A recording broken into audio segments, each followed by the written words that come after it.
राधा कृष्ण। पुत्रदा एकादशी हिंदू धर्म की प्रमुख एकादशियों में से एक है, जो विशेष रूप से संतान प्राप्ति की इच्छा रखने वाले दंपतियों द्वारा व्रत के रूप में मनाई जाती है। पुत्रदा शब्द का अर्थ ही है पुत्र देने वाली। यह व्रत वर्ष में 2 बार आता है, एक बार पौष मास में जिसे पौष पुत्रदा एकादशी कहते हैं, और दूसरी बार श्रावण मास में जिसे श्रावण पुत्रदा एकादशी कहते हैं। दोनों व्रतों का महत्व समान होता है।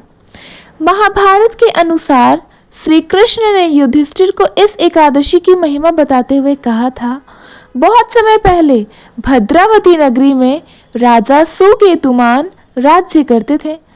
वह बहुत धर्मात्मा राजा थे, लेकिन उन्हें कोई संतान नहीं थी। इससे वे और उनकी पत्नी हमेशा दुखी रहते थे।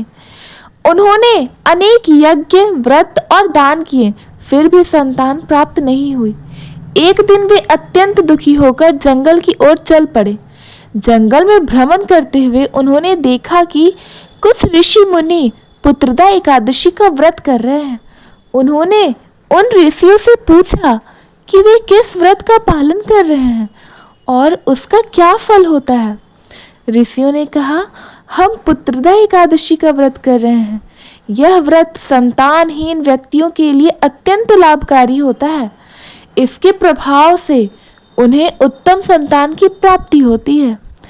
राजा ने भी उसी दिन विधि पूर्वक व्रत किया और अगले दिन द्वादशी पर भगवान विष्णु को अर्पण कर व्रत का पालन किया। कुछ समय बाद उनकी रानी गर्भवती हुई और उन्होंने एक तेजस्वी पुत्र को जन्म दिया।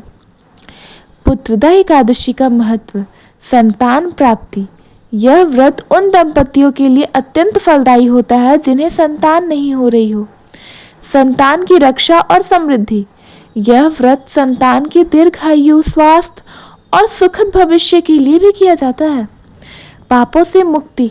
इस व्रत के पालन से व्यक्ति को पूर्व जन्म और वर्तमान जीवन के पापों से भी मुक्ति मिलती है। संपूर्ण मनोकामना पूर्ण होती है। भगवान विष्णु की कृपा से हर शुभ कार्य सिद्ध होता है। व्रत की विधि। एक दिन पूर्व दशमी को सात्विक भोजन करना चाहिए। एकादशी के दिन प्रातः स्नान कर भगवान विष्णु की प्रतिमा या चित्र को गंगा जल से शुद्ध करना चाहिए। धूप, दीप, पुष्प, फल, तिल और तुलसी दल से पूजन करना चाहिए। विष्णु सहस्त्र नाम का पाठ करें या ओम नमो भगवती वासुदेवाय का मंत्र जप करें। दिन भर उपवास रखें, निर्जला या फलाहार, और रात्रि को जागरण कर भजन कीर्तन करें। द्वादशी को ब्राह्मण भोजन करवाने के बाद दान दक्षिणा दें और उसके पश्चात व्रत का पालन करें। पुत्रदा एकादशी के प्रमुख मंत्र ओम नमो भगवती वासुदेवाय नमः। फिर एक और है शांताकारं भुजंगशयनं और विष्णवे नमः।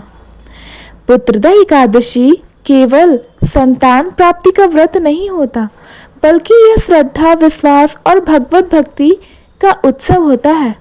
इस दिन सच्चे मन से भगवान विष्णु की आराधना करने से संतान सुख के साथ ही जीवन में सुख, शांति, समृद्धि और मोक्ष की भी प्राप्ति होती है।